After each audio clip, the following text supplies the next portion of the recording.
absolutely right. We're going to see what We'll all make sure. Here's the word. Ooh, I'll try.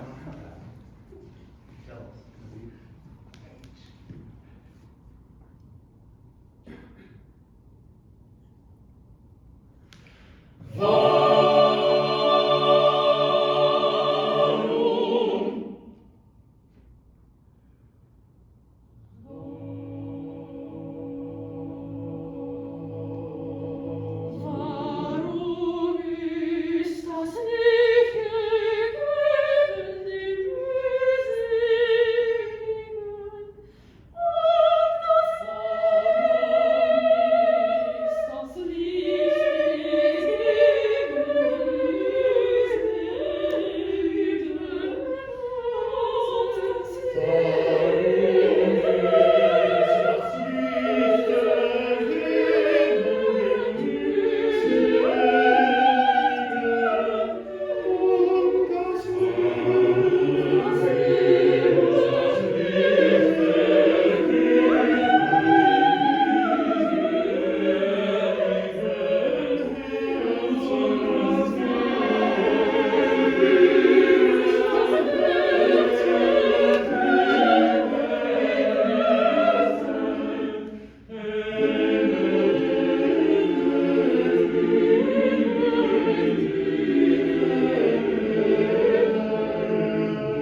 nicely done. So I feel like you did a variety of different tempi, all of which like are well within like the range of Brahms this time.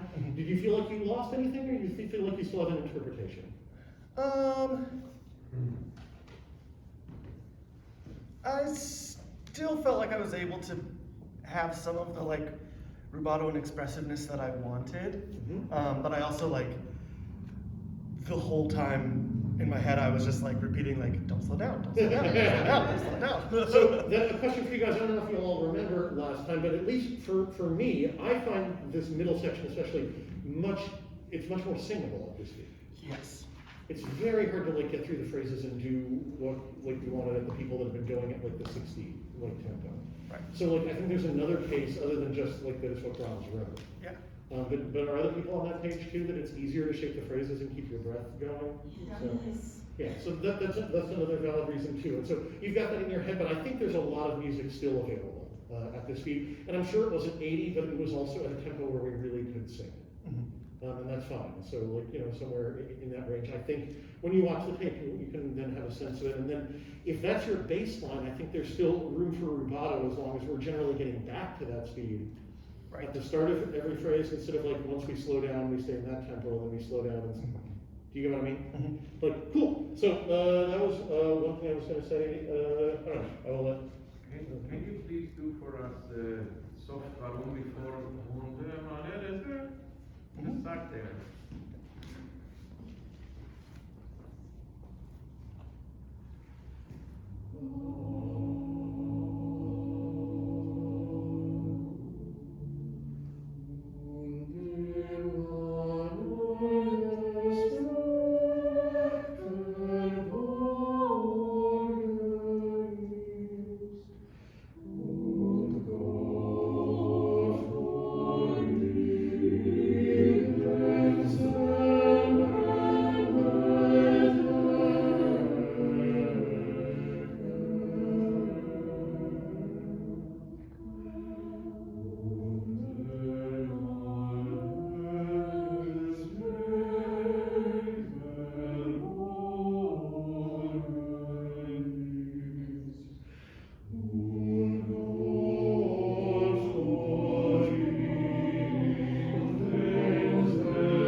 Nice.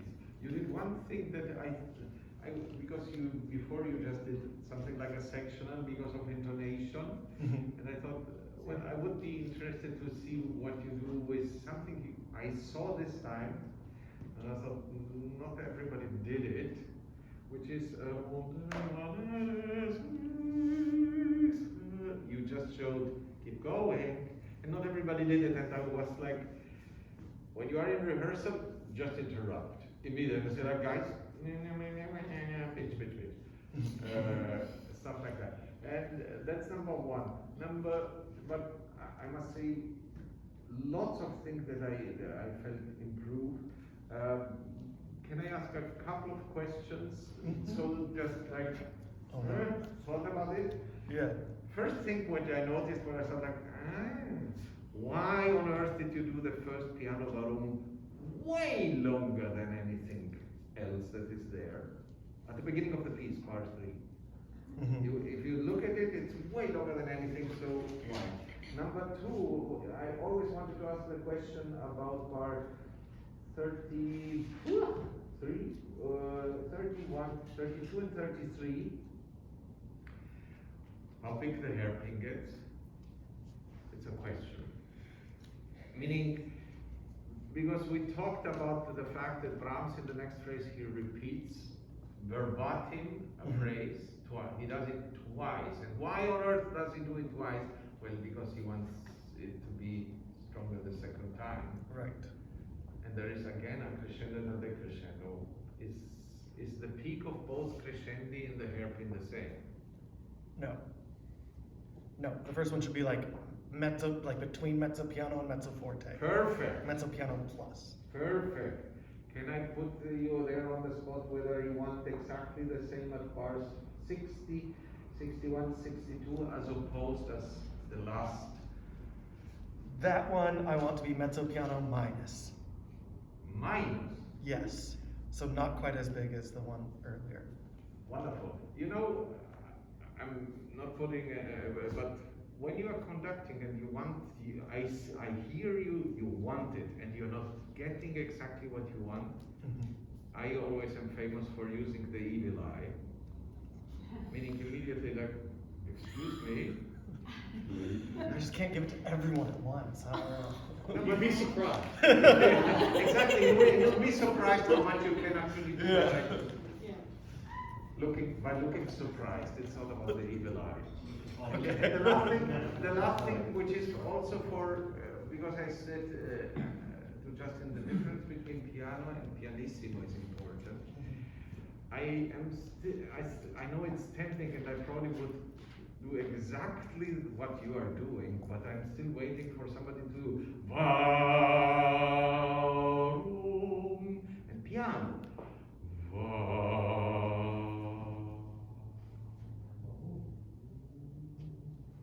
That's only the ending. But all the soft varums are piano, not pianissimo. Mm-hmm. There is the interesting thing, it's always a question whether we take a composer really very literally. In bar 55, that famous varum, Mm-hmm. that is, so what Brahms essentially writes, I think, is varum.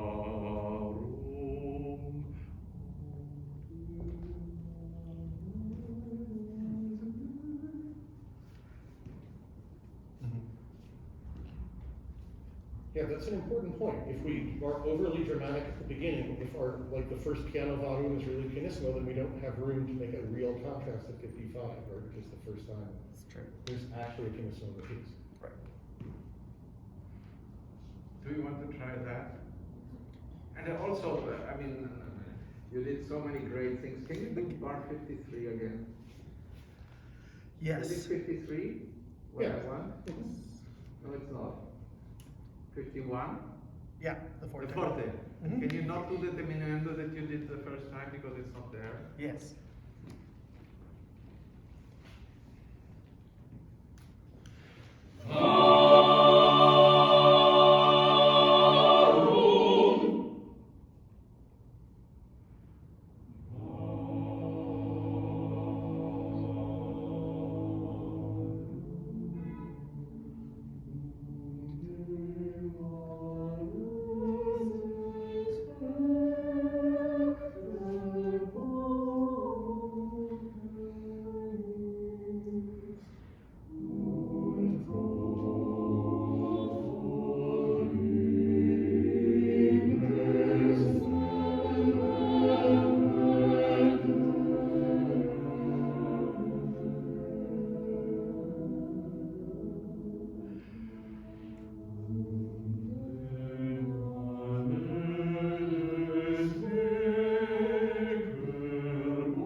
I guess this is part of the answer to your question from the other day, is like, just because Brahms wrote 80 doesn't mean we can't do these other things. Right, so this stuff is not music. It's paper. Right. Right, music is the sound that we make using this as a recipe. And one of the things I really love about working with Carlos is he always seems to notice absolutely everything that's actually in the recipe, and very few musicians actually do. Right, so you owe it to yourself to at least try exactly the recipe before you start deciding the recipe is wrong and you need to add more salt or like whatever it is. And like start there and see if you like the recipe makes sense by like trying it before you alter it. Then like if it really doesn't, and there are composers who are less good at it, they write in a tempo that really can't be sung or sustained, and a different one is better. And I would agree with Carlos that, like, you know, okay, we don't stay at 80 in the middle section, we relax a little bit, but now down to like 60 or 50. Right. And it's easier to get through. But I hope, like, you realize how many things, like, he's just called to our attention that are in this score, in this recipe that we just haven't been doing, and how much better the piece sounds when you actually do them all. You know, and I think that's like part of the artistry. The other thing I want you to work on for next time, it's very clear when you want forte now, and it's much stronger than it was, but you still have a tendency to hitch and have your arm go behind your head, like especially for the very first forte entrance of the piece, that there's this, and it will look stronger if you stay in front of you, and like don't allow that to happen, and just have the up and down. You almost got it the last time from the ket va. And I think that's one, and like, we still know it's forte when you do all of that, but I think we're gonna sing more strongly if it's one motion and it's not this and this and this sort of moving in different directions than each other. Okay. And just look at that and watch for that and see what you get going. Cool, other thoughts? Cool, one more hand for Simon. Oh, and there was one other thing for both you and Justin, it seemed like you might have